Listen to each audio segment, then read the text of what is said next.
So, ganito ang sistema, mga kabekis, no? Iba-ibang mechanic po ang tumingin. Marami na napuntahan na paggastos at lumalala.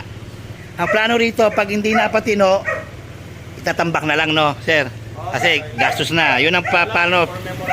Oo, kasi may sentimental value. So, sabi ng misis niya, pag hindi pa ito nagawa sa akin o hindi pa ito napatino, sabi ko nga subukan natin. Ang mangyayari, tambay na lang to. Kasi may motor naman.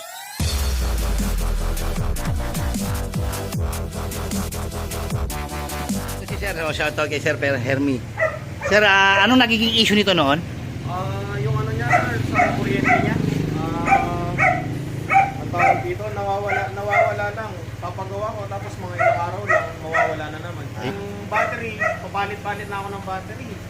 Laging sira, laging ano. Sabi ko, naipon din ng gastos. Dali na natin maghanap na tayo ng magaling na ano. So, pwede mag-wire. Ito ang kwento kay sir. Ang sabi sa akin ni sir, sabi may problema ang card, may problema ang minor. Kung ano problema sa makina. Bakit nung na-rewiring ko, nagamit ko, balik ako sa bahay ko. Kumain ako lunch, dinner, hapunan. Hanggang ngayon, ayan si sir, magpapatunay. So, ito na, kabekis yung video. Tuturuan ko kayo, power appliance method, SYM Jet Power. So, shoutout Sir Hermie, thank you. So, ipapakita ko sa inyo sa mga naka-SYM Jet Power na kagaya nito na old model 2011. Ito yung madalas na sinasabi ko na binattery drive, okay naman, pero bakit nalolobat? Nasisira pa ang battery, yun ang worst na nangyayari sa kanya. So, upon checking mga kabekis, so nakita natin na ito, binuksan natin yung buong harness. Hindi natin makikita ang problema ng isang motor, lalo sa gantong kaluma na 2011, hindi naman gano'n masyado luma, no? I mean, nagkaroon na ng tubig sa loob. Lahat po ng harness nagkakaroon yan, hindi natin may iwasan yan. So, nababaran siya ng tubig dito, which is ito pong tingga na to is connected dyan. Meron siyang parang terminal junction papuntang battery. So, ang ginawa ho ng mga tumingin dito, pinutol. Binaypass, nagrekta po. Ito po yung dati niya. Pinutol na ho dito. Nirekta na dito. So, tama naman ang ginawa. Ang problema, hindi na nakita na dalawa po ang wire na naghiwalay. Yung isa papuntang regulator. So, ibig sabihin, nabaliwala ang charging kasi wala pong live feed. Okay? Walang live supply na pumasok sa regulator, kaya hindi po siya kumarga. Sinignan na ron maigi ng mga nag-electrical, nag-wiring, tama naman daw. Hindi ko alam bakit di nyo mahuli. Kasi hindi ko kayo gumagamit ng multi-tester. Ang importante po yan, ito. Laging ito po ang nakasanayan kong gamitin, which is ito talaga standard ko. So, nakita natin yung putol. Okay? So, problem solved na to. Diretso na ako sa power appliance. So, ituturo ko naman sa inyo, mga kabekis, no, kung paano mag-power appliance ng ganitong mga kabekis. Ito, tatanggalin ko na to. Yung dati niyang glass fuse. Kapalitan ko siya ng bagong ganito. Okay. Kung mapapansin nyo, meron itong live na akabit pa. Yan po, pumunta muna yan, papuntang starter. Pagdating sa starter, nagkaroon po ng isa pang wire, ito po yon.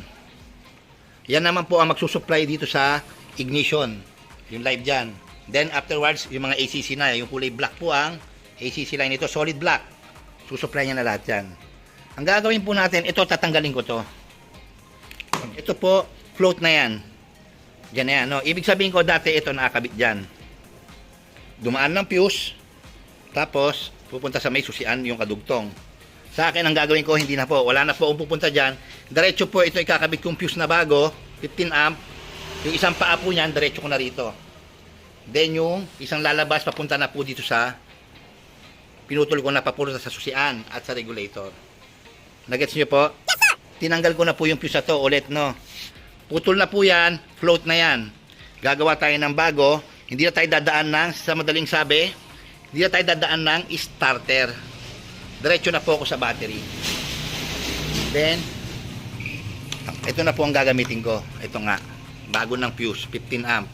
So, okay na tayo doon. Pag nagawa ko yon, tapos na po yon. Sasara ko na ulit to. So, mayroon na ulit yung stock. Linya pa rin yon. Ito, number 16 po yung gauge wire na ginamit ko, no? After po nun, doon na tayo sa power appliance method, no? So, gagawin ko muna to, yung pag-convert ng dating stock niya na live na wire, babaguhin ko sa fuse. Yung muna unang gagawin ko. So, eto na, no, kabekis. Dalawang fuse, yung isa sa power up kasi battery drive using power up. At yung isa, yung dating glass type fuse niya, no. Itang ko. Ito yun, doon muna tayo sa glass type fuse niya. Ito yung wire na yun, no. Siya yung kinonek ko rito. tinanggal ko siya sa connection ng starter, no? Sabi ko nga kanina, from battery, pumunta mo ng starter, then jumper sa starter, papuntang susian. Yun ang flow ng current, ang flow ng kuryente nito, na stock. So, tinanggal ko siya ron. Diretso na akong battery, fuse, pinunik ko sa naputol na to. So, ang sinuplayan po nito is yung regulator, live. At yung papuntang susian. Okay na yan, isasara ko na ulit yan. No, ganun na kadali. Gawin nyo ang kabekis, no. Lakihan nyo, wire gauge 16, no. Lakihan nyo, intact nyo, secured.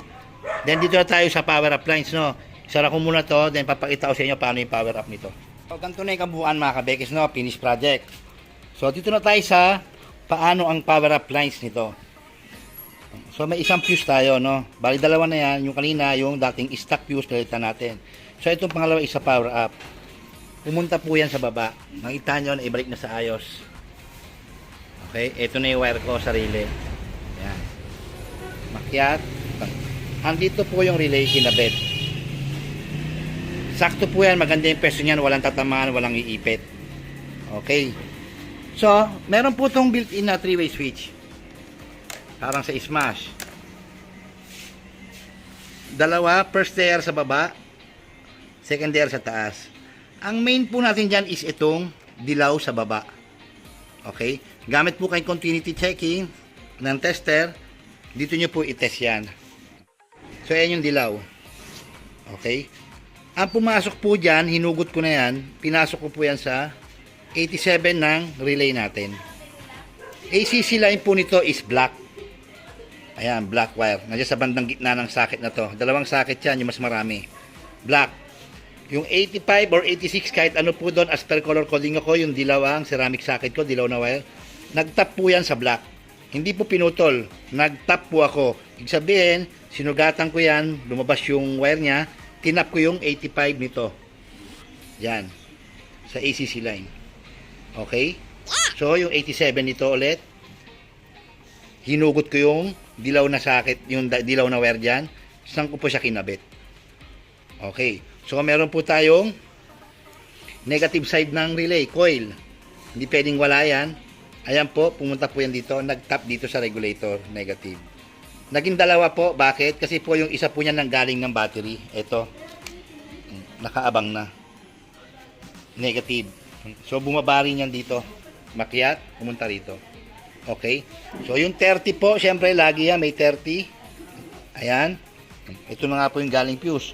Makyat din po yan dyan. Dyan na siya. So, may isa pang 87 to mga kabekis, no? Float na po muna yan kasi wala naman pong MDL o extra accessories na ilalagay. Pag meron lang po, doon magagamit yan. So, nandyan lang po yan. Naka-float lang, nakatago. Okay? Ganun lang po ang gagawin nyo. Wala nang iba. Power applies na po. Basta pag nalagyan mo na 87 to, automatic po, tangay na yung park light, headlight niyan. Nagaya niyan. So, nagpag din ako ng LED nito. Dual color. Minodify ko na yan. So, ganun lang kabekis ang gagawin natin, no? So, ito po ang, final outcome nito, no? Isasara natin yung kaha. Titignan natin kung kumakarga na at kung naglolobat pa at kung nag-stable ba yung kuryente nito, kabuuan. No, mga kabekis? Voltmeter, ha? Sa 87 ko na nilagay yan.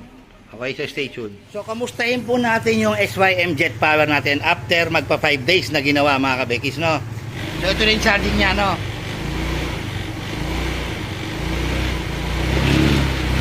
So, yung akala ko hanggang 13 lang, yun lang daw ang normal. Ayan na. Nung unang nagawa ko to, ayaw pa nung una. Sabi ko, bakit pa ganon? Siya sabi ko sa inyo, kabekis, pag galing sa rewiring, gamitin nyo muna. Ayan o, tumino na. Pumasok na yung charging niya.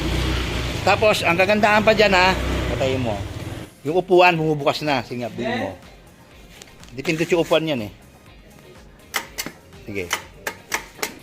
Ayan. Gumagana na. Lumakas yung click. Pero hindi ko po ni-rewire yun, no. Wala akong pinakialaman doon.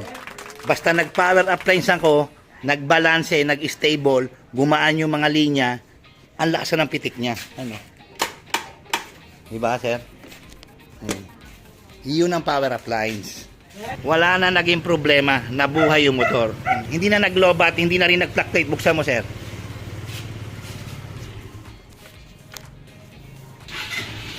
Yan. Gumana na rin po yung starter niya. Sige, i-ano mo papa. I-headlight mo. Headlight. Stable na. Wala na siyang pa-fluctuate.